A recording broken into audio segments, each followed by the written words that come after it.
छोट पिलाटीर चारिपटे आपण मान जो कुकुर मान देखुं से प्रत्येक दिन से पिला को छाड़ा जाती और रिसीव करने मेन रोड को जाती पछरे गोटे बहुत बढ़िया कारण अच्छी इंटरेस्टिंग फैक्ट अच्छी किसी मास पूर्व गोटे लोकटी बैग रे छोट छोट कुकुर मानक आनिक रोड साइड फोपाड़ी दे पड़ेगा छोट पिलाटर मम्मी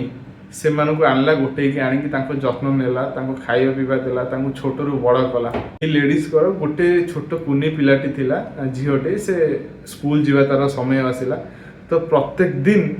मम्मी ता छोट झीटा को लेकिन मेन रोड को जाती कहीं घरटा मेन रोड टे दूर अच्छी बस भितर को आसेनी मेन रोड रे पड़ाए गोटे दिन आसला से फेरवा लेट होता तो कुकुर मैंने तो घर जगती घरे थे कहीं मम्मी फेरवा लेट है तो से गोटे दिन जाइए मेन रोड को जाइए खोजी खोजी खोजी खोजी मेन रोड को जाइए से दिन प्रत्येक दिन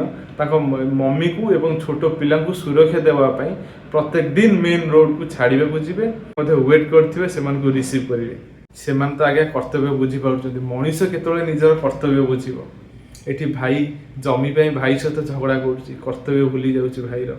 ये पिला माने बापा माँ सहित झगड़ा कर पैसा गोटे पुअर निजर कर्तव्य भूली जाऊँगी गोटे माँ नवजात शिशु को हॉस्पिटल छाड़ी फेरार हो जाऊँ गोटे माँ कर्तव्य भूली जाऊँगी एबे ठीक समय आसी सारी मनीष मैंने सामान्य पशु जंतु मान शिक्षा पाइबे जो मैंने निजर कर्तव्य अवहेला कर दयाकोर भिडियो शेयर करूँ से भी शिखु।